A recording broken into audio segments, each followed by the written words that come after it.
je vais commencer par une petite question. Qui, parmi vous, a déjà utilisé soit ChatGPT, soit un autre algorithme de génération de texte? Vous êtes ça fait la quasi-totalité de cette foule, c'est bien. Aujourd'hui, on va apprendre à parler à ChatGPT, puis on va lui poser un certain nombre de questions et on va comprendre son mode de fonctionnement. Pour ceux qui n'ont jamais utilisé ChatGPT et qui veulent l'utiliser, je vais commencer par un petit préalable technique. Il suffit de se connecter à cette adresse qui est affichée en haut de l'écran, qui est chat.openai.com, se créer un compte, et en se créant un compte, vous pouvez vous créer des comptes gratuits pour commencer à utiliser ChatGPT. Donc ceux qui ne l'ont pas fait, qui se disaient que c'était payant, compliqué, difficile d'accès, c'est assez simple de le faire. Et donc je vous encourage au moins à tester le dispositif. Il y a différentes versions de ChatGPT, on en a parlé longtemps dans la presse. Il y a une version qui est une version 3 qui a été très très popularisée puisqu'elle est sortie en fin d'année dernière, en novembre de l'année dernière. Elle a été rendue accessible au grand public. Les versions précédentes, les versions 1 et 2 de ChatGPT, étaient plutôt destinées à des chercheurs, à des développeurs, et la version 3 a été popularisée puisqu'elle a été rendue accessible au grand public. Et là, depuis quelques semaines, je pense ça fait 2 semaines que ChatGPT 4, c'est la nouvelle version de ChatGPT, est sortie. Lorsque vous accédez au modèle, en haut, vous avez différents types de modèles. Le modèle par défaut, ce qu'ils appellent le modèle legacy, qui est l'ancien modèle, mais qui reprend les codes. Et puis, ChatGPT 4. Aujourd'hui, on va parler à ChatGPT 4. On pourra faire du comparatif de différence si vous le souhaitez. Mais on va commencer par rentrer dans le vif du sujet. Je veux cette intervention assez interactive. Donc, si vous avez des questions à me poser ou des questions à poser à ChatGPT, n'hésitez pas à lever la main et je prendrai les questions au fil de l'eau. Et j'ai prévu un temps après la présentation pour répondre aussi à toutes vos questions. Ça vous va? C'est OK? Super. Alors, c'est un peu sportif parce que je vais devoir écrire d'une main et tenir le micro de l'autre, mais je vais commencer. Bonjour. Vous...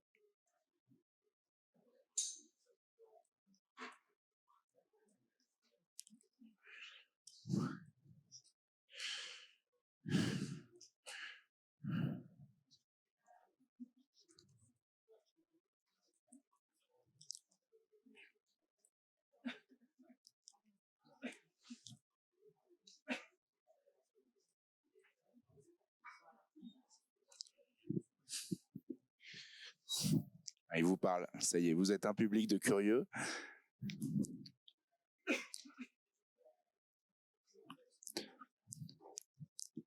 Et il se présente. Donc, grosso modo, je vais pas lire toutes les réponses aux questions, mais l'idée de sa présentation, il dit que c'est un logiciel de génération de texte qui passe par aussi de la compréhension de texte.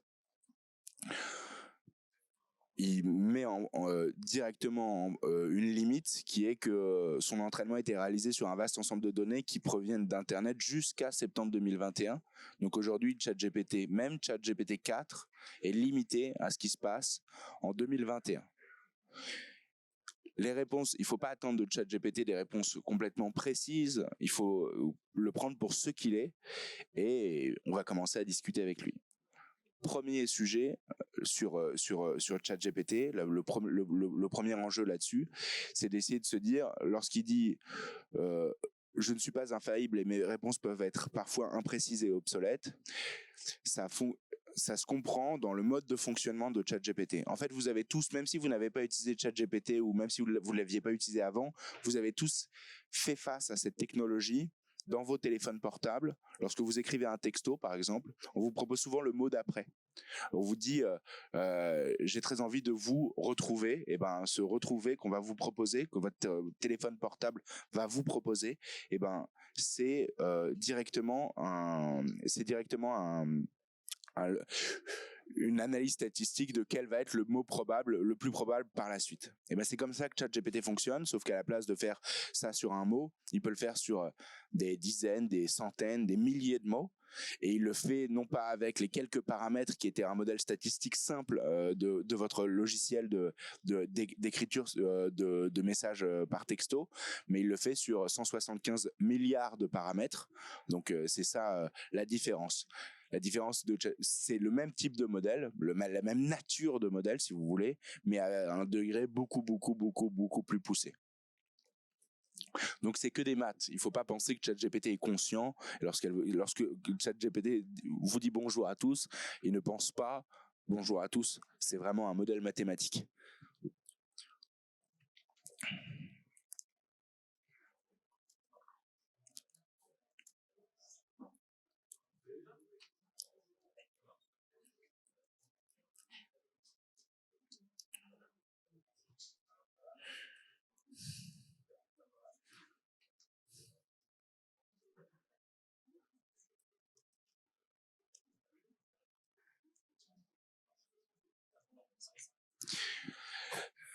Là, ce que je fais en demandant à ChatGPT un peu les règles du jeu de son utilisation, souvent on ne le fait pas de cette manière-là. On commence directement à demander à ChatGPT de nous écrire un poème, par exemple, ou ce genre de choses. On fera un peu des jeux de cette nature. Mais c'est intéressant de comprendre comment le modèle veut qu'on l'utilise et d'essayer de comprendre quels sont. Alors je mets encore des grosses guillemets. Hein, je vais faire beaucoup d'anthropomorphisme pendant ou d'anthropocentrisme pendant cette conférence, parce que c'est un peu difficile de trouver des mots qui concernent les robots spécifiquement. Donc je vais parler de vouloir, d'intention, de penser. Le modèle ne pense pas, ne veut pas, n'a pas d'intention. Ça reste un modèle mathématique et je mets un peu en disclaimer là-dessus. C'est intéressant donc de lui demander ses règles d'utilisation, puisque généralement on l'utilise assez mal. J'ai vu pas mal de prompts, et quand on regarde les prompts, donc c'est les commandes les plus utilisées dans ChatGPT, elles sont souvent assez imprécises et ça donne des résultats qui peuvent être imparfaits. Et ce qui est important déjà de comprendre comment bien l'utiliser. Donc il nous donne 6 consignes. La première, c'est d'être clair et précis. Ce que j'ai fait depuis le début, c'est de donner vraiment des consignes. Alors, j'ai demandé de se présenter et je lui ai dit de se présenter à qui? À une foule de curieux pour une conférence. Et je lui ai demandé ses règles d'utilisation. La deuxième règle, c'est d'essayer de diviser des questions complexes, et on le fera tout à l'heure. On va essayer de traiter un sujet assez complexe ensemble. Et on va voir comment on peut le diviser en petits sujets pour que ça puisse fonctionner. On l'a déjà dit, il faut vérifier les informations. ChatGPT, c'est pas un modèle qui est sachant. Donc, même si on parle d'intelligence artificielle, il n'y a pas de savoir dans le ChatGPT, ça reste un modèle mathématique. Et donc, les informations qu'il donne peuvent être erronées. Il faut pouvoir vérifier toute chose. On en discutait l'autre jour avec les personnes de Wikimedia. ChatGPT ne remplacera pas Wikipédia. Ça ne sera pas une encyclopédie au point où Wikipédia l'est. Ça n'est que de la génération de texte. On peut faire des choses formidables avec de la génération de texte. On pourra intégrer même ChatGPT dans la génération de texte, dans des encyclopédies type Wikipédia, mais ça reste de la génération de texte. Donc les informations doivent être ensuite sourcées et vérifiées. L'idée d'utiliser des exemples, c'est assez intéressant, et je lui demanderai plusieurs fois d'utiliser des exemples précis pour répondre à un problème particulier. Et puis ensuite, de demander des clarifications. Souvent, là, je vais le faire tout de suite. Hein, je vais lui demander une clarification sur son point 4 en lui disant comment faire pour utiliser des exemples avec toi. Et puis il est un peu, il fait preuve d'un peu de précaution en disant qu'il faut être patient, puisque le temps de traitement des demandes peut être assez rallongé.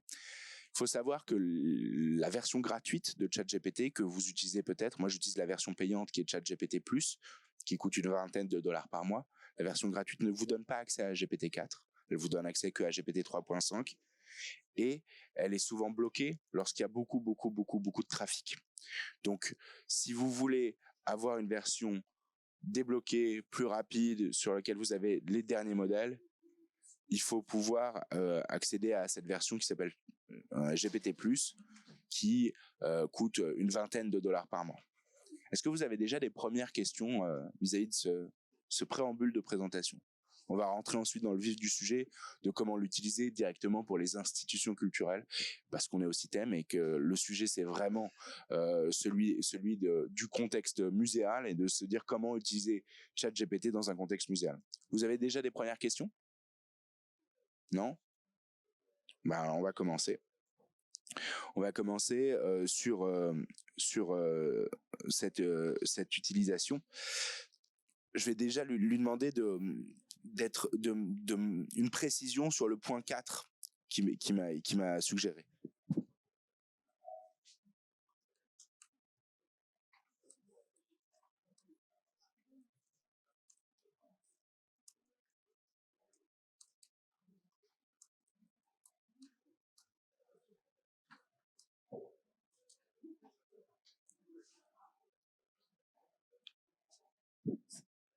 Ce qui est intéressant là-dedans, c'est qu'il comprend.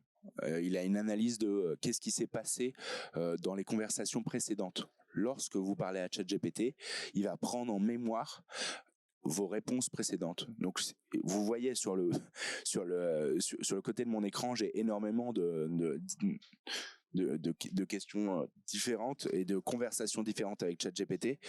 Il faut garder souvent, lorsque vous êtes sur une thématique, c'est intéressant de garder le même fil de conversation puisqu'il peut se souvenir de ces questions-là.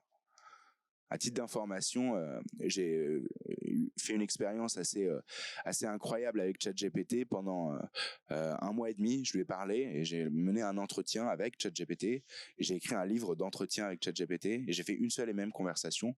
Elle fait une centaine de pages qui sont les pages du livre, mais lorsque je lui ai demandé ensuite à la fin de notre conversation de résumer pour faire une 4e de couverture, il avait en mémoire l'intégralité de notre conversation et il a pu résumer tout le propos pour une 4e de couverture. Donc c'est intéressant dans un contexte où vous voulez avoir une conversation prolongée de garder la même conversation.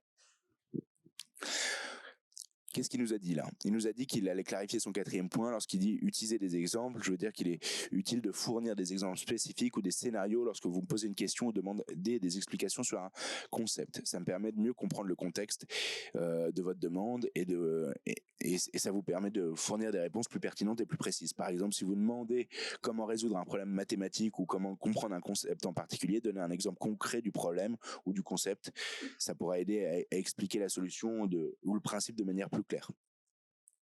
Il donne un exemple encore plus spécifique derrière sur une équation du second degré.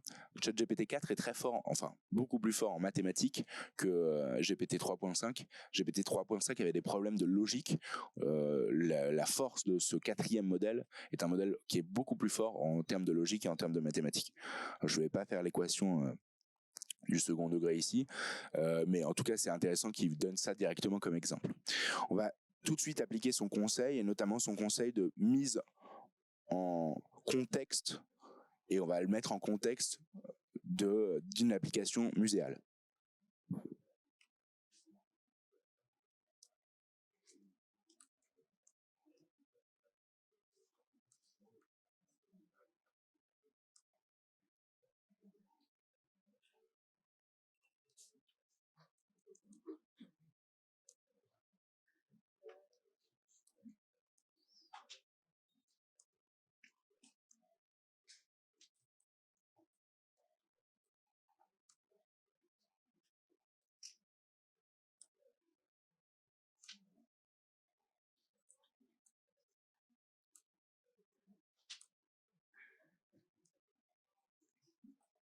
On va prendre un exemple fictif du musée du chocolat. Je sais qu'il y a un musée du chocolat qui existe, hein, mais on va prendre cet exemple-là.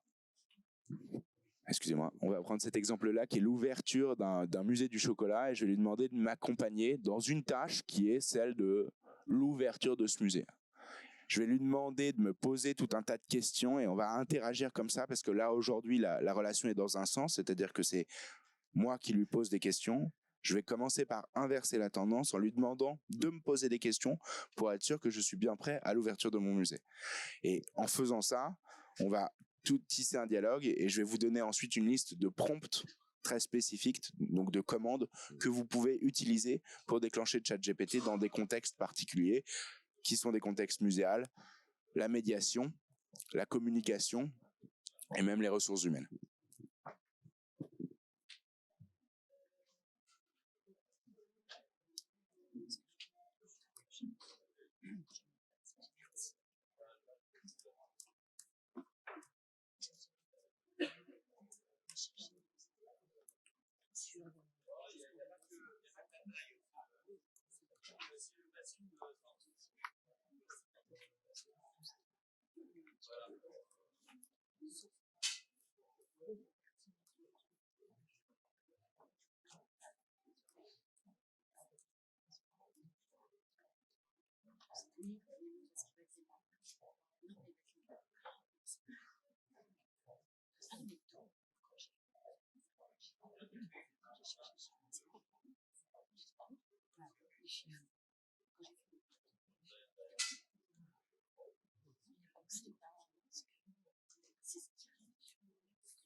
Donc je l'ai mis en contexte, je lui ai dit qu'il était un spécialiste des institutions culturelles et que je devais ouvrir ce musée du chocolat.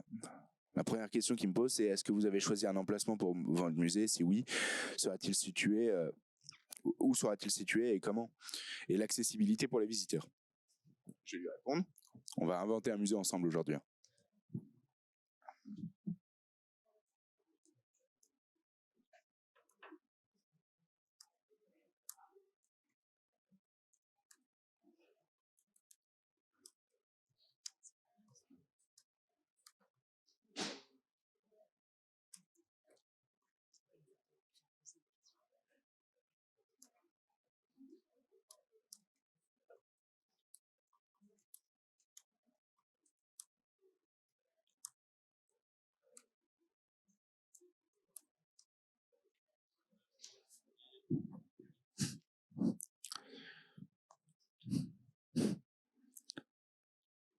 Toutes les questions qu'il va me poser sont pas absconses, elles vont être intéressantes ensuite dans l'élaboration de notre plan.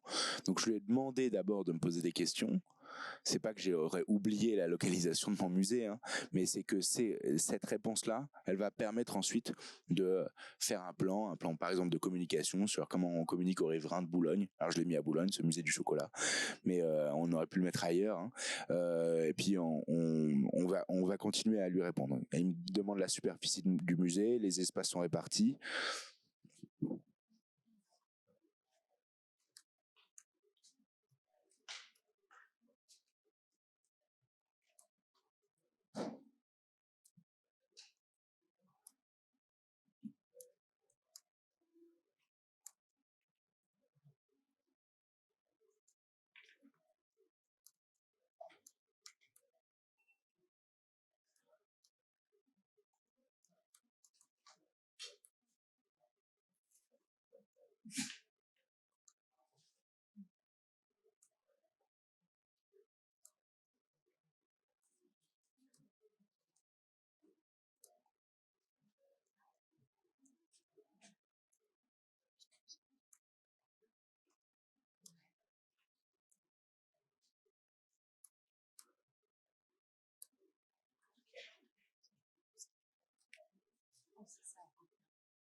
Ce qui est intéressant là-dedans, c'est que même si c'est un modèle mathématique et qui continue à répéter, que je continue à vous répéter que c'est un modèle mathématique, il y a une sorte de piège avec ChatGPT qui est le piège du langage.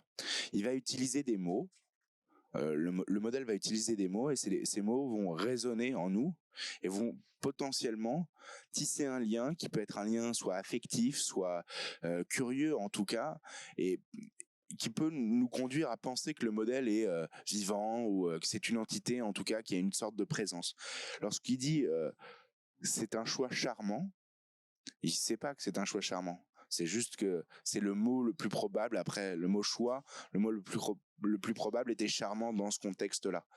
Mais ce mot-là va nous interpeller. Alors, si ça arrive une fois, on se rend compte que c'est un modèle mathématique. Mais lorsque vous êtes exposé longtemps, vous pouvez vous prendre au jeu et même peut-être être pris dans un piège qui est celui de penser que ChatGPT est une entité humaine, ce qui ne l'est pas. Et donc, je continue à ce petit disclaimer.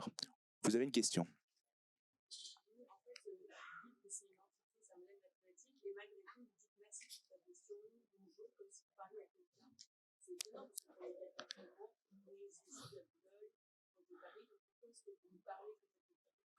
Parce que je parle. Et je pense que c'est le sujet du langage. Vraiment, c'est un sujet de langage. Quand je parle, je dis merci, je dis bonjour parce qu'on m'a appris à dire merci et à dire bonjour. Et je sais pas c'est tout le problème du langage. On pourrait être extrêmement froid et directif avec une machine en disant pas merci ou en disant simplement je pourrais être beaucoup plus directif avec le modèle, mais je pense que c'est un sujet du simplement langagier, c'est ma manière de parler. Je dis merci aux gens. Ah bah, c'est sûr, je rentre, tout à fait, je rentre dans ce piège-là. Et en même temps, on se rend compte que plus vous lui dites des choses contextualisées comme si c'était une conversation avec quelqu'un, plus il va essayer d'interagir comme si c'était quelqu'un. Et plus le modèle va essayer de tirer des choses, vous allez tirer plus de choses du modèle. Je dis pas que si vous lui dites pas merci, il va pas être sympa, il va pas vous donner quand même la réponse. Je dis que plus vous allez lui parler d'une certaine manière, plus il va interagir avec vous de la manière que vous attendez qu'il interagisse avec vous. Donc si je veux que ça soit un spécialiste des institutions culturelles, s'il y en a dans la salle, ben, je vous dis merci ou je vous dis bonjour quand je vous croise. Et ben, je fais la même chose avec ChatGPT parce que je lui ai dit que c'était un spécialiste des institutions culturelles. Oui.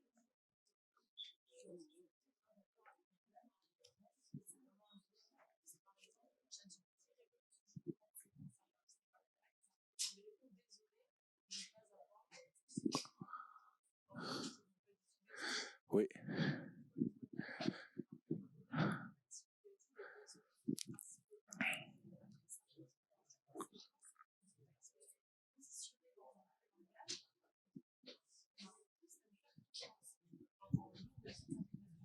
Dit n'importe quoi.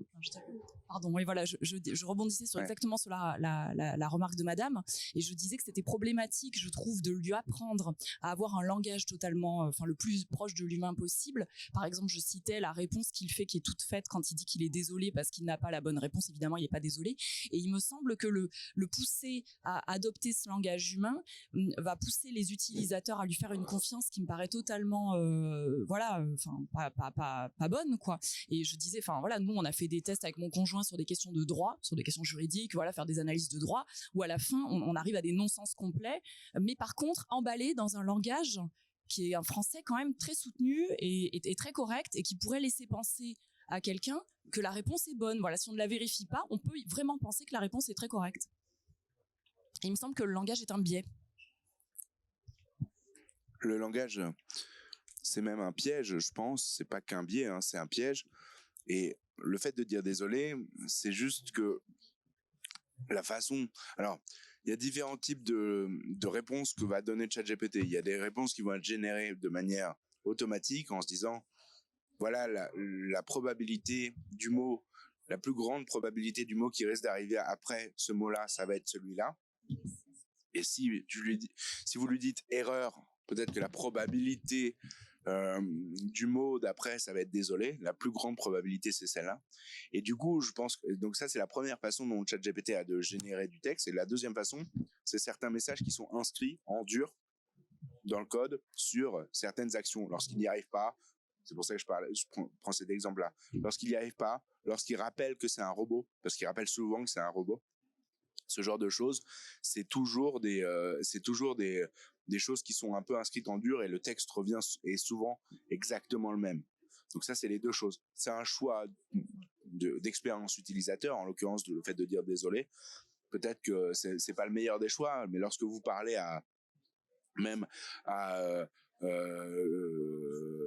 lorsque vous arrivez sur une page erreur 404, un développeur pourra mettre oups, vous n'êtes pas sur le bon lien, il va utiliser une locution alors que la page ne vous dit rien, hein, mais c'est quelqu'un derrière qui a écrit en dur que ça doit être utilisé de cette façon-là. En revanche, ce que vous dites sur le droit est assez intéressant. Je pense qu'il y a une évolution.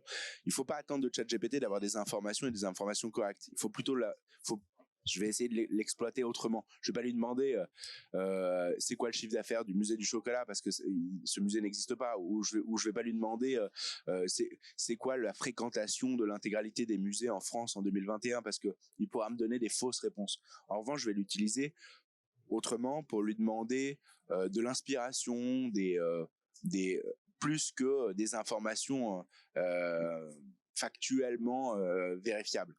Lorsque c'est des informations qui sont factuellement vérifiables, il faut les vérifier. Ce que je disais tout à l'heure, ChatGPT remplacera pas Wikipédia ou remplacera pas n'importe quelle encyclopédie ou source de savoir parce qu'elle est assez mauvaise, parce que le modèle est assez mauvais pour sourcer les informations et donc il peut emballer là-dedans. Lorsque vous lui posez des questions juridiques, ChatGPT peut emballer dans un discours très juridique des informations très fausses et je pense que c'est pas du tout une bonne utilisation de ChatGPT. En revanche, il y a plein de très bonnes utilisations de ChatGPT que je vais essayer de vous montrer. Mais par exemple, pour utiliser ChatGPT pour faire un business plan, on a parlé de mathématiques, on a parlé d'écrit.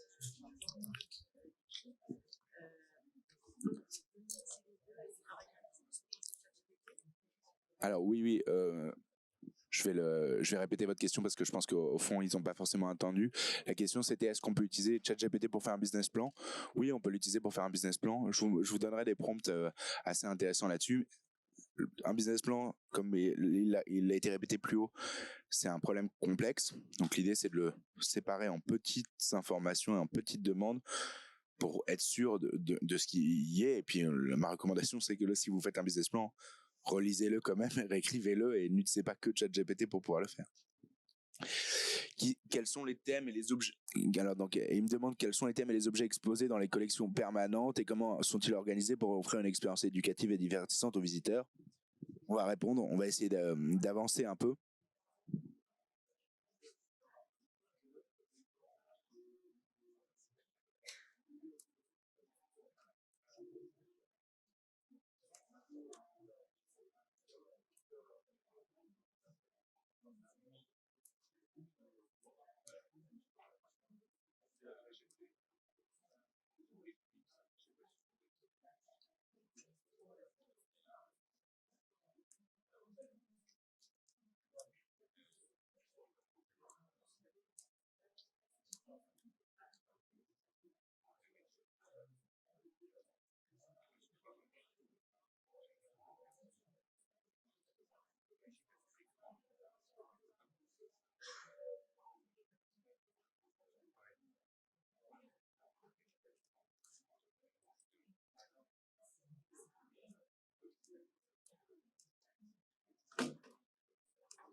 Voilà.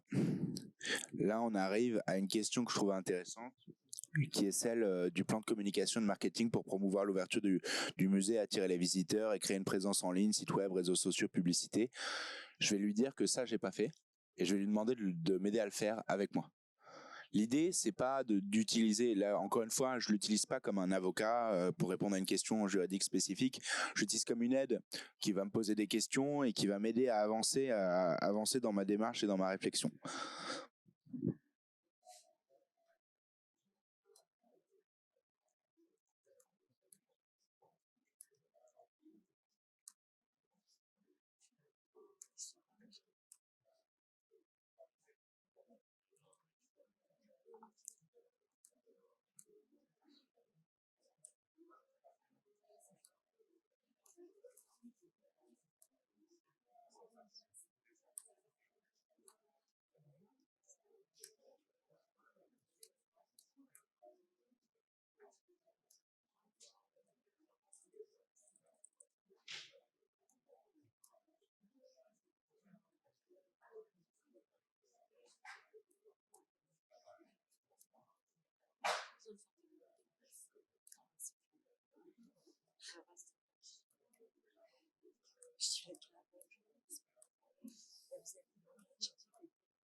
Alors là, ce que j'ai fait, c'est que je l'ai mis en situation sur une tâche qui est une tâche précise, qui est celle d'un communiqué de presse.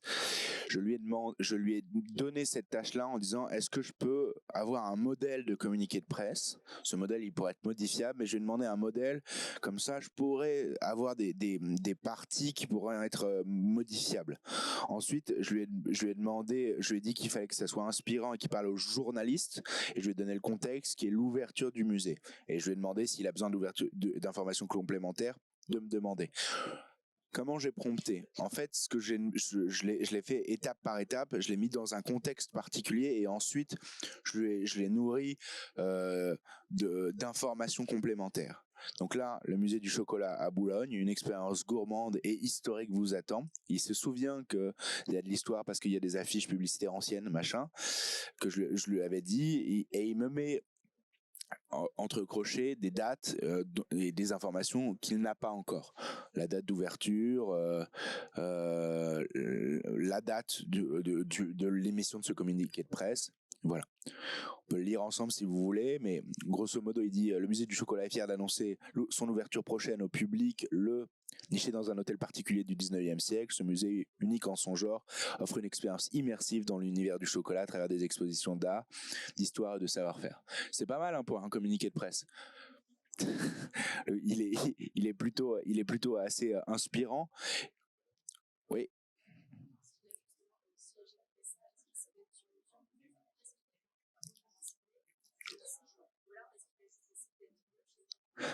Alors, il y a deux choses. Il y a des milliards de paramètres dans le chat GPT et j'aurais bien du mal à isoler la variable en se disant il a lu le communiqué de presse du musée d'Orsay et qui était disponible sur Internet pour ensuite générer ça. Je ne saurais pas isoler la variable qui va être celle qui va l'inspirer. Et il n'y en aura pas une, il y en aura des milliers.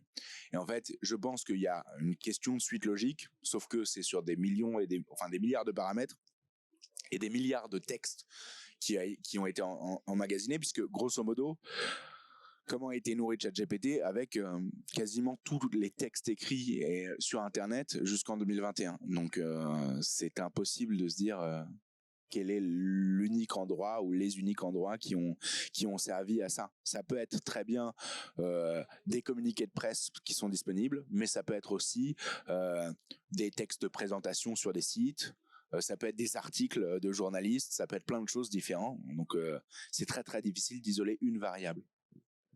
Oui. Oui, oui, Comment? Alors, la question pour ceux qui n'ont pas entendu derrière, c'est est-ce qu'il va nous avouer s'il a copié quelque chose ou s'il fait du plagiat? C'est assez difficile. Toute la question des sources est assez compliquée puisqu'il y a beaucoup de paramètres. C'est très difficile même pour le modèle de savoir d'où vient l'information qu'il est en train de générer. C'est un défi éthique, on en parlera par la suite, un défi éthique qui est posé par l'utilisation de ChatGPT, celle de l'origine des sources, celle du plagiat et celle, in fine, du droit d'auteur. On en parlera un peu après. Vous voyez, juste dans ce cas-là, le communiqué de presse est plutôt pas mauvais, ça m'entraîne. Je vais pas vous faire la totalité de l'exposition du musée du chocolat parce qu'on a encore pas mal de choses à voir, il nous reste plus qu'un quart d'heure. Mais ce que je vous propose, et vous pourrez passer ensuite, on est sur le stand A1, j'ai créé une petite liste de prompts dans différents cas d'usage, la communication, la médiation, l'accueil et même les ressources humaines, sur comment utiliser ChatGPT, quel prompt vous pouvez utiliser et vous pouvez utiliser dans quel cas. Je vous donne accès gratuitement à cette liste-là, mais il faut venir juste me voir au stand et je vous enverrai le lien direct pour avoir accès à ça. Notre stand, il est en A1, donc n'hésitez pas à venir me voir après si vous avez besoin de cette liste-là. Et donc, par exemple, le deuxième cas, c'est tu es un spécialiste des relations presse, donne-moi 10 exemples d'objets de mail courts et efficaces pour diffuser ce communiqué de presse. Ça, c'est vrai que c'est un problème généralement dans la presse. Les journalistes reçoivent 1 milliard de communiqués de presse. Comment faire pour se distinguer dans son objet de mail? Ça peut être un exemple. L'idée, c'est pas forcément de lui demander à chaque fois de produire du texte ou du contenu qu'on va utiliser tel quel, mais ça peut être des idées. Vous êtes un spécialiste de la communication digitale, donne-moi 15 idées de posts sur TikTok pour promouvoir mon exposition. Il y a des choses hyper intéressantes là-dessus qui ressortent, ou un expert SEO avec des listes de mots-clés à utiliser. On dit souvent que ChatGPT n'est pas très optimisé SEO. En fait, ça dépend de comment on le prompte et comment on l'utilise. Voilà, sur les cas d'usage et sur les cas d'usage dans le musée, j'ai préparé vraiment cette liste de documents pour vous. Donc n'hésitez pas à passer sur le stand ensuite. Je vous la transmettrai, je vous l'enverrai à tous. C'est une page Notion qui est accessible pour tout le monde. La question ensuite avec ChatGPT, et c'est souvent la question qu'on va poser, c'est est-ce que ça n'uniformise pas le dialogue? Et c'est souvent une question qu'on se pose, c'est est-ce que en utilisant ChatGPT, tout le monde va produire le même type de texte? Ça encore, c'est une question qui est une question de comment on utilise et comment on prompte avec ChatGPT. Je vais vous donner un exemple qui est un exemple que j'ai déjà suggéré. Je vais prendre le premier paragraphe de la recherche du temps perdu. Longtemps, je me suis couché de bonne heure. Alors.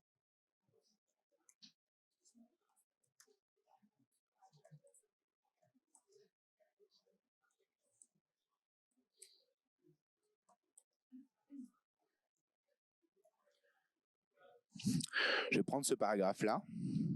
J'ai demandé à ChatGPT de me le réécrire dans un autre style. Et vous allez voir que ChatGPT peut réécrire du texte dans un style différent. Et c'est pour ça que lorsqu'on parle d'uniformité, en fait, ça dépend de ce que vous demandez à ChatGPT et il peut prendre n'importe quel style.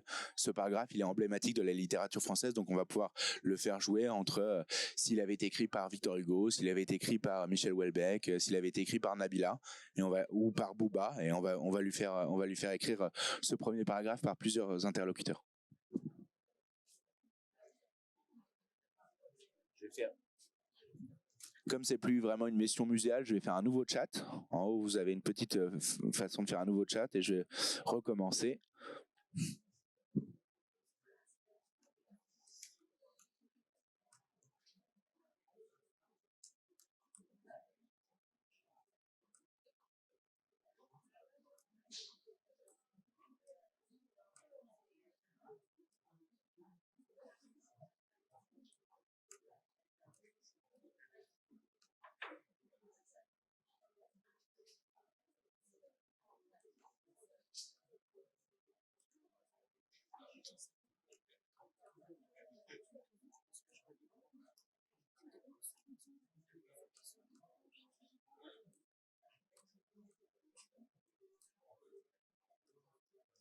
c'est pas du testosterone. Parce que tu testosterone.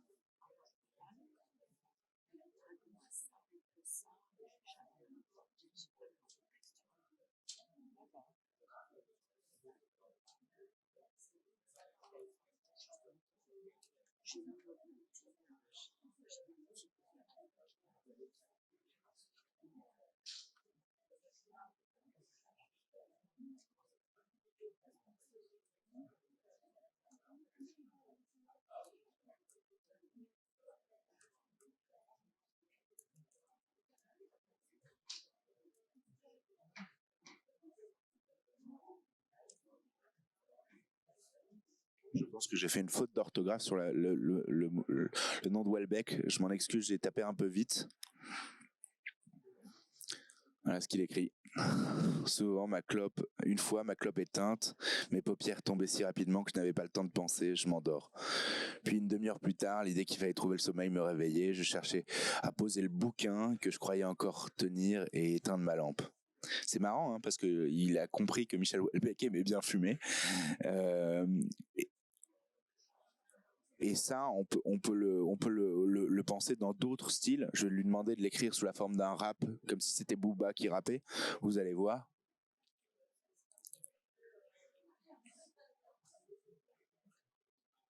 Je vais l'arrêter parce que sinon ça va être un peu long.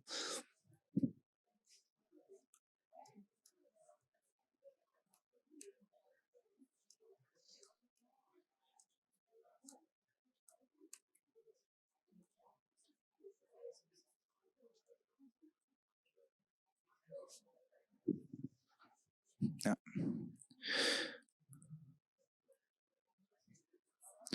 Ah. On peut avoir des cas comme ça.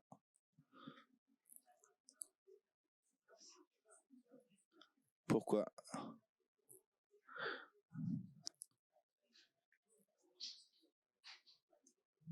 Ouais, il a repris là-dessus, je vais lui redemander. Hein.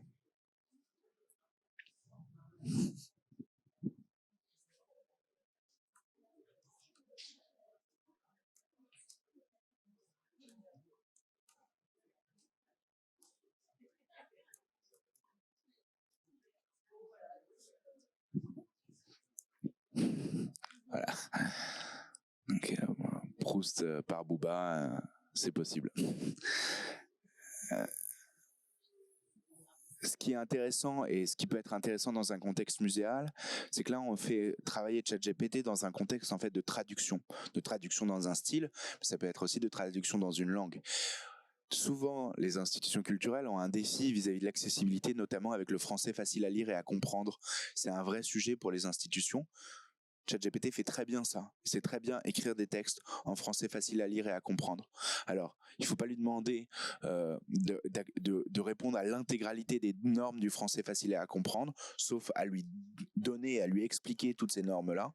Mais déjà, si vous lui dites, voilà ce cartel-là, comment vous pouvez me le traduire sous cette forme-là, il le fait déjà très bien et c'est des résultats ultra probants. Donc, vis-à-vis de la question du droit, je ne pense pas qu'il faut l'utiliser comme un avocat. En revanche, vous pouvez commencer à l'utiliser, pas comme un traducteur, mais comme, en tout cas, une esquisse de traduction qui vous donne des résultats assez probants. Il y a un dernier cas d'usage que je voulais vous montrer, c'est que ChatGPT fonctionne sur cette plateforme-là, mais a une deuxième utilité qui est une utilité un peu plus B2B, c'est-à-dire qu'il existe des API de ChatGPT, donc où on peut venir interroger le modèle et venir le plugger différemment. Et ça, nous, on l'a fait. Je me suis même pas présenté avant cette conférence, mais donc je suis Valentin Schmitt, je suis le cofondateur d'Askmona. Et chez Askmona, on a fait ça, on a utilisé la technologie de ChatGPT, on a appelé le modèle de ChatGPT, mais pour le faire en marque blanche et pour créer en marque blanche un nouvel outil, une nouvelle forme d'utilisation. Et ça prend cette forme-là. Si vous voulez en savoir plus, c'est sur le stand A1 encore une fois. C'est un petit magnet, alors vous le voyez peut-être de loin, c'est un magnet qui représente Marie-Antoinette et il y a marqué le magnet pour discuter avec un personnage historique. Derrière ce magnet, lorsque vous ouvrez le magnet, il y a un QR code et ce QR code vous redirige vers un espace de conversation où vous pouvez poser des questions à Marie-Antoinette. Je vais vous l'ouvrir sur mon ordinateur, mais grosso modo, vous pourrez faire l'expérience sur le stand. Vous arrivez sur une page comme ça. Donc, c'est plus du tout la forme de ChatGPT, hein, c'est une forme qu'on a personnifiée. Et vous pouvez choisir la langue. Alors aujourd'hui, il y a 5 langues disponibles, mais on pourra imaginer plein de nouvelles langues possibles derrière. Et l'idée, c'est de poser des questions. Et là, c'est pas ChatGPT qui va vous répondre. On a fait ce qu'on appelle du fine-tuning de modèle pour faire en sorte que toutes les réponses soient des réponses comme si Marie-Antoinette vous parlait. C'est un objet qu'on vend en boutique de musée. Et c'est un modèle économique intéressant pour les institutions culturelles puisqu'ils nous l'achètent et ensuite ils peuvent le revendre à leurs visiteurs, faire un profit dessus et derrière créer une expérience un peu unique pour leurs visiteurs. Donc, si vous voulez, on va commencer à parler à Marie-Antoinette.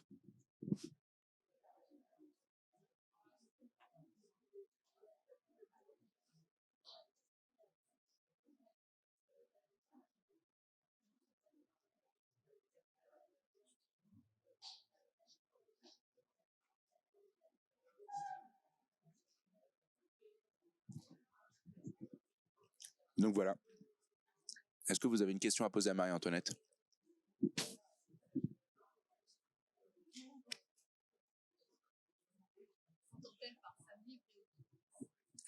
Je vais le répéter. La question, c'est qu'entend-elle par femme libre et autonome ? Je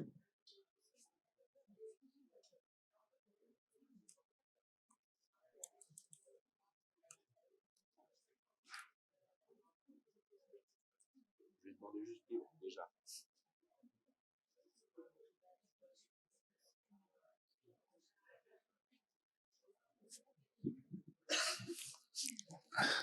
En tout cas, elle le pense. La question, cette utilisation derrière est une utilisation intéressante parce qu'on vient utiliser simplement les API de ChatGPT, la technologie derrière ChatGPT pour pouvoir faire en sorte que cet outil existe et qu'il puisse répondre à n'importe quelle question. Le défi maintenant, et c'est le défi qui nous anime chez Askmona, c'est de réussir à connecter ChatGPT à des bases de données structurées qui sont des bases de données qu'on va maîtriser. Imaginez, vous avez des fiches-œuvres. Au Louvre, il y a des milliers et des milliers et des millions d'œuvres. Toutes les fiches-œuvres, on pourrait les mettre dans une base de données. Pensez que ChatGPT puisse créer le langage autour, mais que l'information, elle, soit sourcée dans ces bases de données-là. On pourrait faire complètement ça, et ça c'est un gros projet de recherche et développement qu'on est en train de mener, mais qui permet de résoudre le problème des sources, qui était un problème que vous structuriez, que vous posiez en disant est-ce qu'il y a une question vis-à-vis de telle ou telle source. Et ça, c'est un des vrais enjeux, c'est de se dire comment on va réussir à faire en sorte d'utiliser la technologie de génération du langage, mais de pouvoir le structurer sur un certain nombre de sources. On reviendra très vite vous en parler de ce sujet-là, parce que si on arrive à faire ça, je pense que c'est un game changer sur l'utilisation de ces outils-là. Je vais prendre quelques questions, si vous le voulez, et puis on va pouvoir, soit je vais y répondre, soit ChatGPT y répondra si vous le souhaitez. Est-ce que vous avez des questions ? Oui.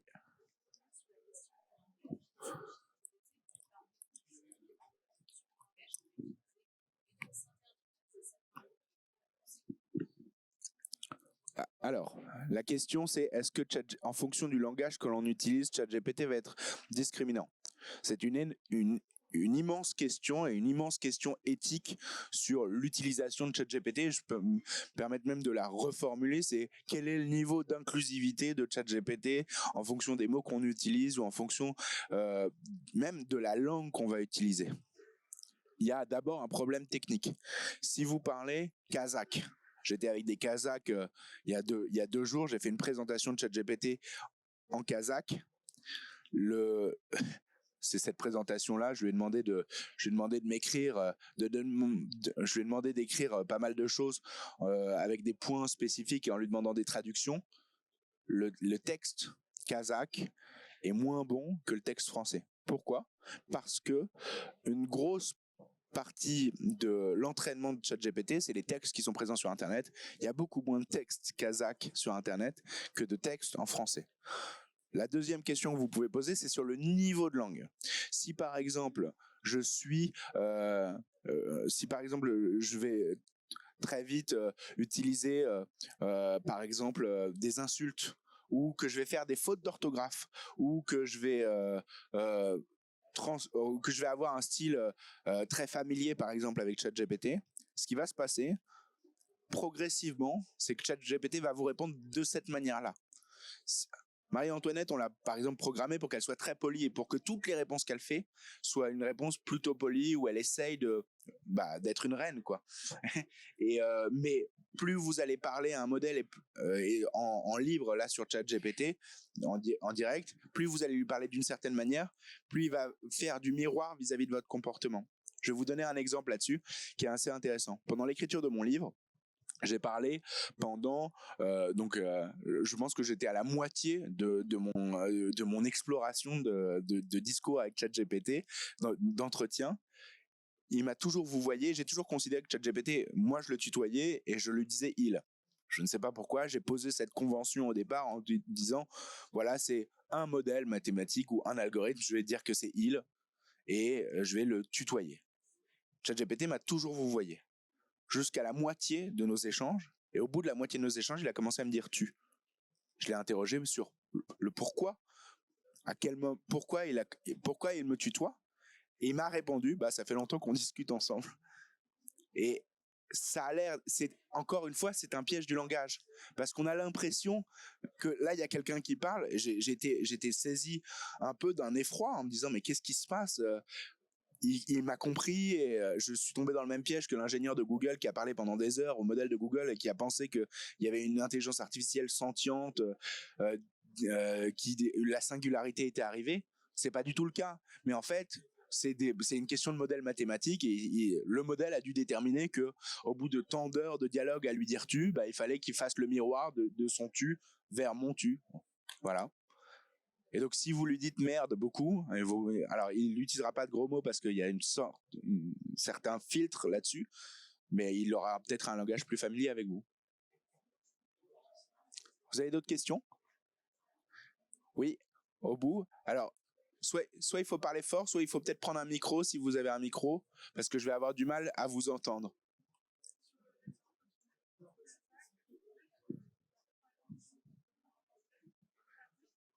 C'est ce qu'il fait, hein. Techniquement, c'est comme ça que ça fonctionne. En gros, c'est de la traduction. Le problème du kazakh, c'est pas qu'il va pas pouvoir générer du texte. Le problème, c'est que le texte qu'il va générer va pas être de très bonne qualité. Donc il va générer du kazakh, mais le texte va pas être de très bonne qualité, et il va faire de temps en temps des fautes et des fautes d'orthographe. Je sais pas si vous avez déjà essayé d'utiliser Google Translate dans des langues qui sont des langues moins répandues que l'espagnol, l'allemand, l'arabe ou l'anglais. Mais si vous utilisez par exemple Google Translate en arménien, il est moins performant que Google Translate en anglais. Et ça, c'est une question de modèle. En fait, il y a moins de texte. Comme il y a moins de texte, il y a moins de capacité de compréhension et de moins de possibilités de traduction, parce qu'il y a moins de données qui entrent en jeu. Et le kazakh, c'est un peu un cas ultime, parce que vraiment, c'est une langue qui est assez peu parlée et ça marche pas très très très bien. Après, il y a des projets de recherche qui sont des recherches spécifiques et souvent nationales. Donc, par exemple, au Kazakhstan, il y a du développement d'outils spécifiques d'intelligence artificielle de traduction, mais ça, c'est pas inclus dans OpenAI. Est-ce que vous avez d'autres questions? Non? Je pense qu'on a fait notre petite heure de conférence. Je vous rappelle, si vous voulez la liste des prompts, venez me voir sur le stand.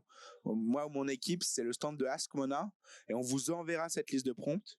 Et si vous voulez tester Marie-Antoinette, elle est présente sur le stand aussi. Donc vous pouvez aller scanner le QR code et faire l'expérience vous-même. Par rapport à votre liste de prompts, est-ce que vous avez aussi pas que en médiation ou en communication? Vous avez un cas particulier en tête?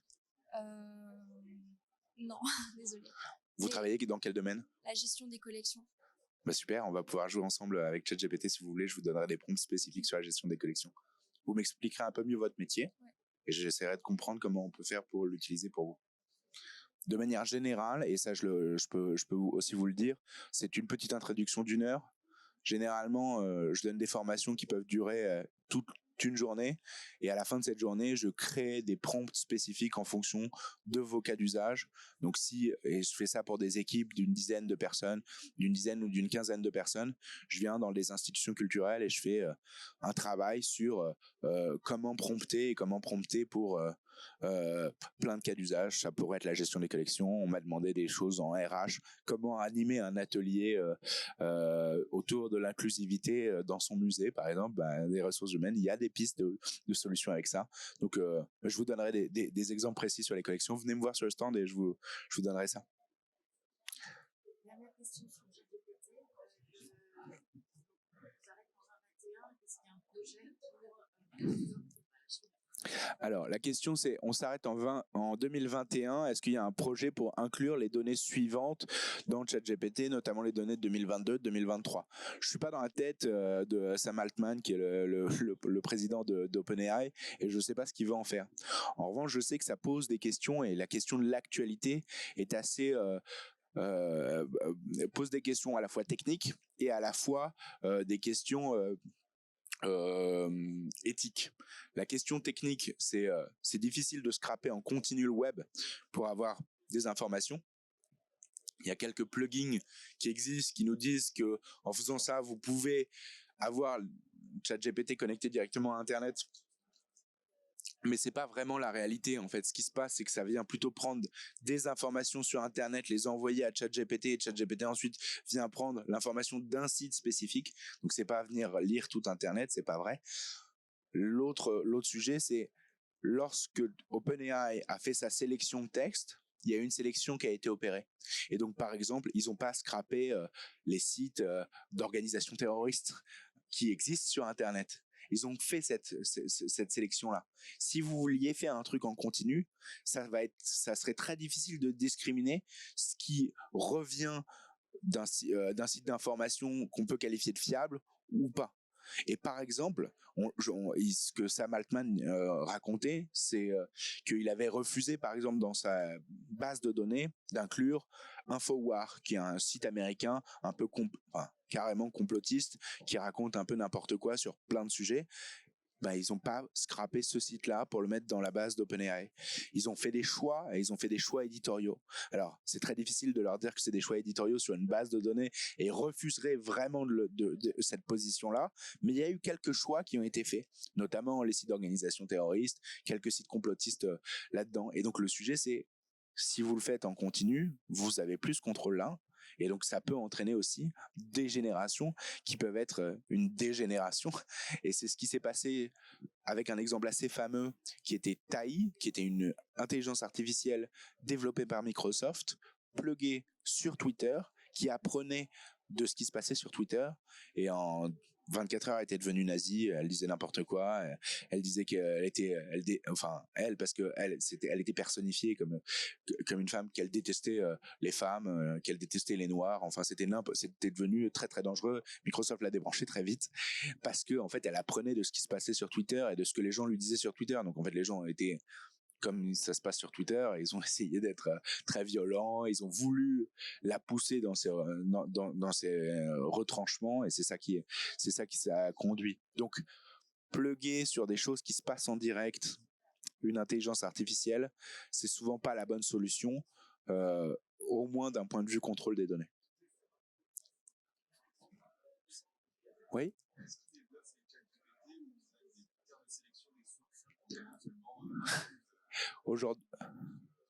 Aujourd'hui, ce n'est pas possible. En revanche, c'est tout le sujet sur lequel nous on travaille chez Askmona en termes de recherche et développement, de plugger ChatGPT sur des bases de données spécifiques, donc des sources.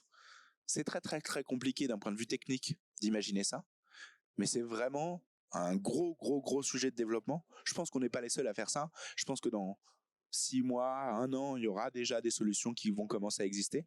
Et c'est très intéressant. Je pense que dans un contexte en plus culturel et muséal, c'est hyper intéressant de pouvoir réussir à sourcer ce qui a été généré par ChatGPT.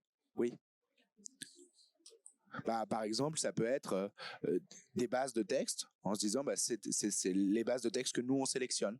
Donc ça peut être des articles scientifiques par exemple. Ça peut être, on peut se dire que ChatGPT ne répond que en fonction des articles publiés dans Nature de 1980 à 2021 par exemple. Ah oui, mais on peut savoir d'où ça provient. Le sujet, c'est comment on fait pour savoir d'où ça provient et quelle information a été tirée d'où. Techniquement, c'est ça le sujet. Et les sources pour ChatGPT, je parle du modèle 3.5 parce que le modèle 4 est un peu différent où maintenant ça peut inclure des sources visuelles, mais les sources, principalement, c'est des textes. Toute source, ce que j'appelle source, c'est des textes. Ça peut être une ligne de texte, ça peut être une page de texte, ça peut être un article, ça peut être... Ça, c'est une source. Oui.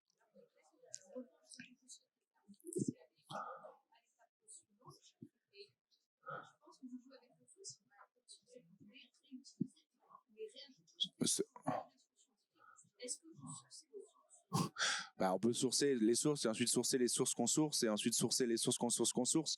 Mais oui, c'est ça le sujet. C'est ça une base de données. Et c'est comme ça qu'on peut structurer une base de données. Et ça ne rendra jamais ChatGPT pensant. Hein. C'est un modèle mathématique de génération de texte. En revanche, on peut savoir d'où vient le texte qui a été généré et même indiquer quelle a été la source. Et c'est ça le sujet. Mais ça, c'est un sujet de recherche et développement qui n'est pas possible aujourd'hui dans le ChatGPT, mais qui sera peut-être possible par des développements extérieurs et supplémentaires. C'est pas comme ça qu'OpenAI développera les choses, parce que c'est pas le sens de l'histoire pour eux, mais des sociétés tierces pourront le faire.